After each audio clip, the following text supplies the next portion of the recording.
বন্ধুরা, বগলা কিচেনে তোমাদের স্বাগত। আজকে আমি দই ডিম বানাবো বন্ধুরা। তার জন্য দেখো আমি শুকনো কড়াইয়ে প্রথমে কিছু কসুরি মেথি আমি একটুখানি শুকনো কড়াই একটু নেড়ে আমি নামিয়ে নেবো। তো দেখো আমি দিয়ে দিয়েছি কসুরি মেথি। এবার একটুখানি নেড়ে নিয়ে আমি নামিয়ে নেবো। শুকনো কড়াই নাড়লে না বন্ধুরা, একটা যখন দেখবে খুব সুন্দর একটা ফ্লেভার আসছে, হ্যাঁ, ঠিক সেই সময়টা নামিয়ে নেবে। আর এটা একটু নেড়ে নিলে পরেই আমার মনে হয় খুব ভালো হয়। দেখো হয়ে গেছে, আমি এবার এটা নামিয়ে নেব। সুন্দর গন্ধ বেরোতে আরম্ভ করে দিয়েছে, আমি এটা তুলে নেব। তো বন্ধুরা, তাহলে আমি এটা তুলে নিই। আমি বড় 1.5 চামচ মতো সাদা তেল দিয়েছি দেখো। হ্যাঁ, গরম হয়ে গেছে। আমি শুধু লবণ মাখিয়ে রেখেছি ডিমে, তো সেই ডিমগুলো আমি একটু ভেজে নেব। আমি এখানে 5খানা ডিম নিয়েছি। খুব বেশি ভাজবো না, আমি হালকা করে একটু ভেজে নেব। দেখো বন্ধুরা, একটু হালকা লালচে হয়েছে ডিমটা, এবার আমি তুলে নেব। বন্ধুরা, আমি ডিম ভেজে তুলে নিয়েছি। এবার আমি এর মধ্যে একটু ফোড়ন দেব, যেমন হচ্ছে 2টো শুকনো লঙ্কা ছেঁড়া আর দারচিনি আর সাদা এলাচ আমি ফোড়ন দেব। তো আমি ফোড়ন দিয়ে দিলাম। ফোড়নে একটা সুন্দর স্মেল বেরোনো অবধি আমি অপেক্ষা করব। ভালো করে নেড়ে দিই। সুন্দর একটা যখন গন্ধ বেরোবে তখন আমি এতে কিছু মশলা অ্যাড করব।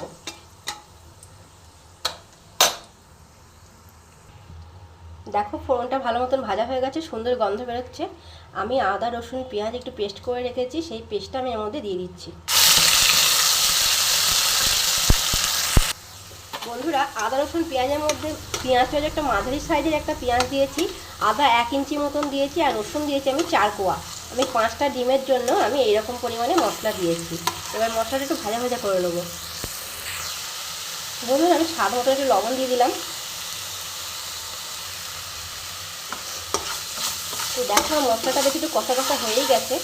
আর আমি তেল কিন্তু খুব একটা বেশি দিইনি, তোমরা দেখেছো আমি 1.5 চামচ মতন তেল দিয়েছিলাম। ওই তেলেই আমি ডিমটা ফ্রাই করেছি, এবার ওই তেলের মধ্যেই কিন্তু আমি রান্নাটা করছি।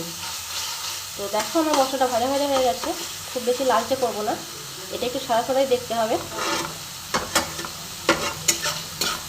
তো আমি এরকম অবস্থাতে আমি টক দই নিয়েছি।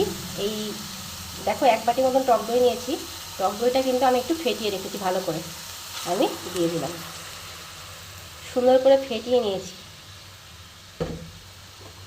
এবার আমি আবার কষবো। ফ্লেমটা আমি একটু কমিয়ে দিয়েছিলাম, যেহেতু আমার মশলাটা পুড়ে যাচ্ছিল, তো আমি ফ্লেমটা আবার একটু মাঝারি করে দিচ্ছি।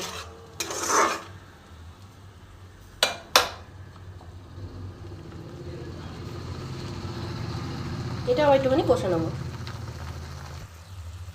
তো বন্ধুরা, আমি একটুখানি চিনি দিচ্ছি, যেহেতু আমি টক দই দিয়েছি তো বেশ খানিকটা, তো আমি একটুখানি সামান্য একটু চিনি দেবো, নাহলে আবার খুব বেশি মিষ্টি হয়ে যাবে।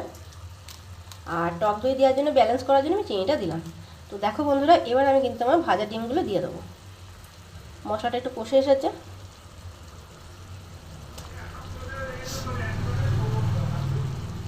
দেখো আমি 5টা ডিমই দিয়ে দিলাম।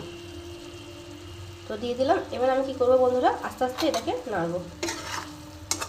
ডিমটাকে মশলার সঙ্গে একটু কষাবো। তোমরা যদি ভাবো যে একটু গ্রেভির প্রয়োজন আছে, তাহলে সামান্য একটু জল দিতে পারো। আমিও একটু সামান্য জল দেবো। আমি যে বাটিটা করে দই দিলাম, সেই বাটিরই হাফ বাটি আমি জল দেবো এতে।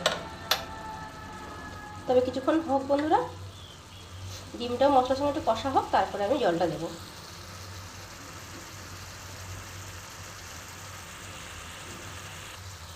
দেখো বন্ধুরা, দইয়ের সঙ্গে মশলা আর ডিম বেশ সুন্দর করে কষা হয়ে গেছে। আমি ওই যে বাটি করে দই দিয়েছিলাম, সেই বাটির আমি হাফ বাটি একটু জল দিয়ে দিচ্ছি।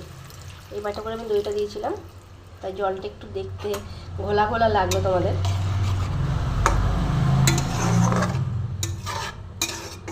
আমি আলাদা করে কোনো ঝাল দেবো না। আমি যে শুকনো লঙ্কা দিয়েছি 2টো ছিঁড়ে, বন্ধুরা এতে কিন্তু বেশ খানিকটা ঝাল হয়ে যায়। তো তোমাদের যদি ঝাল পছন্দ না হয়, তো এই রকম ঝোল যখন ফুটবে তখন তোমরা শুকনো লঙ্কাগুলো তুলে ফেলে দিও। আর যদি পছন্দ করো তাহলে রেখে দেবে, ঝোলের মধ্যেই থাকবে।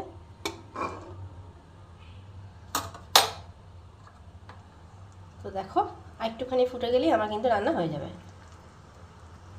তো তোমরা কিন্তু দেখো, আমি এতে কিন্তু আরও কিছু উপকরণ দেব।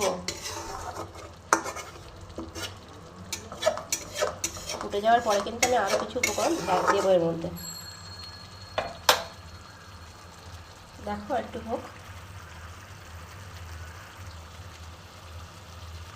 খুব ভালো খেতে হয় বন্ধুরা, তোমরা অবশ্যই কিন্তু আমরা বানিয়ে খেও। আর আমাকে অবশ্যই কমেন্ট করে জানাবে তোমাদের কার কীরকম লাগলো রেসিপিটা। আর আমার চ্যানেলটা একটু সাবস্ক্রাইব করে দিও আর একটা লাইক করে দিও, তাহলে আমি কিন্তু নতুন নতুন ইউনিক রেসিপি তোমাদের জন্য নিয়ে আসবো। বন্ধুরা লাইক করলে আমার ভালো লাগবে তোমাদের জন্য নতুন নতুন রেসিপি আনতে।